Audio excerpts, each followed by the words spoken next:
35 लाख जि रायजो राजा बिथांमोनखौ आं खुलुमबाय आरो बे उदालगुरि समस्तिनि एसेम्बलि समस्तिनि जेसेबां भटार्सफोर दं बिथांमोनखौ आं दिनै साबायखर होदों जे थांनाय 2020 मायथाइनि एप्रिलाव जि बिसायख'थि जादोंमोन बेहाय नोंथांमोना आंखौ सापर्ट खालामनानै देरहाहोनानै बे ओनसोलनि जौगानो थाखाय खामानि मावनो जि सुबिदा होदों बेनि थाखाय साबायखर बावो। थांनाय बोसोरबा समाव सासे निर्बासित प्रतिनिधि हिसाबै सायख'जानाय सुबुङा हिसाबै रायजो राजाफ्रा जिखिनि खामानि आसा खालामदोंमोन लुगैदोंमोन बेखौ मावफुंजोबनो हादोंना हायाखै आं बुंसोला रायजोफ्रा हिसाब होसिगोन। आं सानदों जे जिखिनि समस्या दं जेंना दं बेखौ 5 बोसोराव मावनानै फोजोबनायाथ' सम्भब नङा थेवबो जिखिनि हायो बेखौ मावनो नाजादोंमोन। दा बेखिनि गेजेरजों रायजो राजाफ्रा सेटिसफाइड जानो हानाय गोजोननो हानाय खामानिखौ मावनो हादोंना हायाखै बेखौ रायजोफ्रा मिथिसिगोन। 5 बोसोर जोबनायनि उनाव आरो नैबे बिसायख'थि फैगासिनो दं। हयथ' फैगौ 15 मार्च खालि कड अफ कन्डाक्ट डिक्लेरेसन जानो हागौ आरो डिक्लेरेसन जानायनि हयथ' मास मोनसेनि उनाव दाहालागै डेट फिक्स जायाखै खिन्थु जों ओरैनो अनुमान खालामदों बैसागुनि एसे सिगाङावनो बिसायख'थिया जानो हागौ। दा बे बिसायख'थियाव उपजुक्त बिजाथि आरो उपजुक्त पार्टिनो भट होनो थाखाय आं बड'लेण्ड ओनसोलनि साफ्रोमबो रायजो राजाफोरखौ खावलायदों।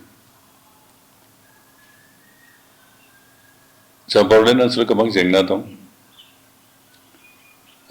गामियारि ओनसोलनि रांखान्थि सोलोंथाइ लोगोसे देहा फाहामनाय बिथिंनि जिफोर जेंना बे जेंनाखौ बोस्रांनांगौनि खामानि दं जों बेफोरखौ जेसे हायो फोसाबनो नाजादों खिन्थु दा गोबां मावनो गोनां दं। बेखौ जोंनि बिटिआर ओनसोलाव जिहेतु गासै मोन 22 सुबुंफोर दं हारिफोर दं बे हारिफोरा गासैहाबो निजा निजा जेंना दं बे जेंनाफोरखौ बोस्रांनायनि बाथ्रा दं आरो बेफोरखौ नोजोर होनानै जोंनि इउपिपिएलनि नेतृत्वजों जि थांनाय 5 बोसोर काउन्सिल सरकार दंमोन बे सरकारा जेसेबां हायो बे हारिफोरनि जेंनाखौ बोस्रांनो नाजादों आरो स्पेसियेलि गासैबो हारिफोरनि जिथु जौगाखांनायनि थाखाय हाबाफारि लादोंमोन आरो बे 5 बोसोरजों मावजोबनो हायाखै जिखिनि हायो बेखौ मावदों मावजोबनो हायाखै। बेनिखायनो फैगौ समनि दा आथिखालाव जि काउन्सिलाव गोदान सरकार दं बिथांमोना जाहाथे बे मोन 25 हारि हारिसाफोरनि जि जेंना बिथांखौ बे जेंनाफोरखौ जाहाथे बोस्रांनो खामानि मावो बेखौनो खावलायदों। एबार आं रायजो राजाफोरखौ बेखौनो मिथिहोनो लुबैदों जे नैबे बिसायख'थियाव आं बाहागो लाले जिहेतु आं राजखान्थिनि बिथिङाव सिगाङावबो बिदि बिसायख'थि गेलेनो गोसो गैयामोन खिन्थु समस्यानि नारसिननायाव आरो समनि थिननायाव बेखौ गेलेदोंमोन रायजोफोरा आंनो मदद हेफाजाब होदोंमोन। रायजो राजाफोरनि मदद हेफाजाब मोननानै देरहाखांनायनि उनाव जिखिनि दायित्व मावनो बेखिनिखौ मावनो जेसेबां हायो नाजादोंमोन। किसु हाबाय किसु हायाखै हयथ' गोबां खामानि आद्रा थाबावबाय बेखौ मावफुंनो गोनां दं। आं नैबे समाव बेखि यां जेनेरेसन उन जोलैफोरनो बे दायित्वखौ मावनो थाखाय आं लामा हगारना होबाय। बेनिखायनो आं बेखौसो हास्थायदों जे यां सेक्सननिफ्राय दिनै ओंखारबोनांगौ राजखान्थिखौ दैदेननांगौ बिबान लाफैनांगौ आरो समाजखौ मोनसे गोदान सानस्रि गोदान लामाजों दैदेनलांनानै जौगाखांहोनायनि खामानि मावनांगौ बेखौसो खावलायदों। जोंहा गोबां बे इउपिपिएल पार्टिनि गोबां मावथिफ्रा थांनाय बिसायख'थियाव एसे मोजां रिजाल्ट मोनैखाय गोबां नार्भास जाना दं आं बेखौ बिथांमोनखौ खावलायदों जे पलिटिक्सआव जेननाय देरहानाय थाखायो जों धैर्य थानांगोन गावनि पार्टिनि प्रति मोनसे लयेल्टि थानांगोन गावनि पार्टिनि दैदेनगिरिफोरनि प्रति लयेल्टि थानांगोन आरो जातिखौ सिबिनो हारिखौ सिबिनो ओनसोलखौ जौगाखांनायनि थाखाय खामानि मावनो मोनसे गोसो थानांगोन गोसो गुदुं थानांगोन आरो बेखिनिखौ लाखिनानै जों खामानि मावोबा नार्भास जानांगौनि जेबो बाथ्रा गैया बेनिखायनो पार्टी वर्कारफोरखौ खावलायदों जे एबार बिसायख'थिया जिहेतु जोंहा फैसिगोन आरो हयथ' सानसे साननैनि उनावनो केन्डिडेट बबे समस्थियाव सोर केन्डिडेट जागोन बिनि डिक्लेरेसनबो जासिगोन केन्डिडेटआ जायानो दाजाथों जों बिथांमोनखौ देरहाहोनो थाखाय जोंनि पार्टी बे इउपिपिएलनि साफ्रोमबो सोद्रोमाखौ खावलायदों जे जों गोसो गुदुङै गोसो गोथारै खामानिफोरखौ जाहाथे मावलांलायो देरहानाय जेननाय थागोन बेखौनो लानानै जों बानांगौ गिनांगौ नार्भास जानांगौनि बाथ्रा गैया आं मोनसे हिस्ट्रि फरायदोंमोन बेखौ शिबसेना जित पार्टी गायसनजानायनिफ्राय बिथाङा 18 years सासेबो सोद्रोमा देरहाहोनो हायाखैबाबो बिथांमोना नाजाबाय थादोंमोन आरो नाजायै नाजायै 18 yearsनि उनाव खिन्थु बिथांमोना देरहाहोनो सरकार दानो हानाय बेबायदि मोनसे परिबेस मोनदों आरो बेखिनि धैर्य आरो नांथाबनाय थानायखायसो बेखि शिबसेनानि फाउन्डार प्रेसिडेन्ट जोंहा बालासाहेब ठाकरे बिथांनि नाजानाय बिथांनि हास्थायनायाव बे पार्टीया 18 years जेनदोंबाबो कुनुदिन नार्भास जानानै थायाखै बिथांमोना जेनदों जनानै थायाखै नाजाबाय थादों आरो बे नाजानायनि फिथाइखौ बिथांमोना मोनदों दासिमबो बिथांमोना महाराष्ट्र सरकार दानायाव रल लायो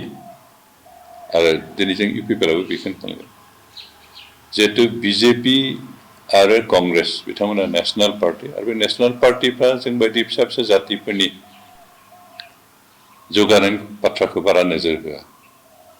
बेनिखायनो जोंनि ओनसोलनि फिसा फिसा जातिफोरनि फिसा फिसा ओनसोलनि जेंनाफोरखौ बोस्रांनो थाखाय जोंनो आन्चलिक दल रिजनाल पार्टी नांगौ आरो इउपिपिएलआ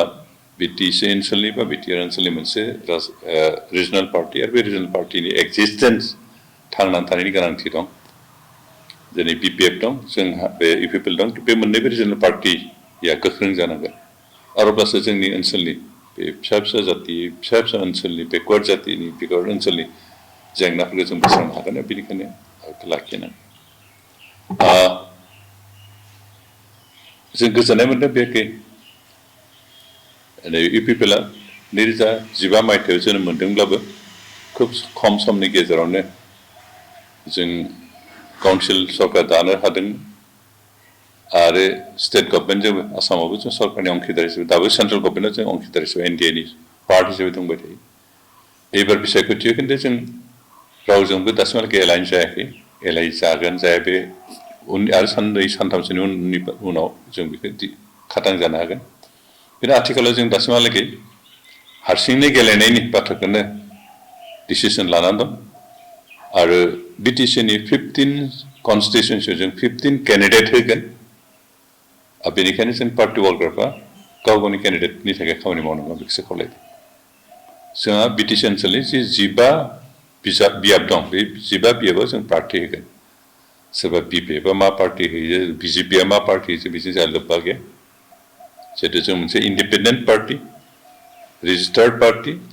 आरो राजनैतिक हान्जानि थांखियानो जाबाय बिसायख'थि गेलेनाय आरो बेनिखायनो जों एबार बिसायख'थियाव गावनि डिसिसनजों खारगोन आरो जों 15 कन्स्टिटुयेन्सि 15 केन्डिडेट जों होनानै नैबे बिसायख'थियाव बाहागो लागोन जेननाय देरहानाय बे रायजो राजानि सायावसो जों बेखौनो रायजो राजाफोरखौ खावलायदों जे जों बेहेखे नैबे बिसायख'थियाव गोजोन थासारि जौगाखांनाय आरो बिटिआर सुक्तिनि बिटिसि सुक्ति आरो बिटिआर सुक्तिनि जिथु आद्रा थानाय रादायफोर दं बेखौ इमप्लिमेन्ट खालामनाय बे इस्युफोरखौ लानानै जों रायजो राजानि गेजेराव हाबगोन जों थांनाय 5 बोसोराव बिटिसि ओनसोलाव जि सासन खालामदों बे जिबायदि डिसिप्लिनै सरकार सालायदोंमोन बे एखे डिसिप्लिनखौ लाखिनानै जों फैगौ समावबो खामानि मावनांगोन सोरखौबा थगायनाय सोरखौबा माबा होनाय बे प्रिन्सिपल जोंनि नङा बेनिखायनो जों बे प्रिन्सिपल सायाव थानाय खामानिखौ मावनांगोन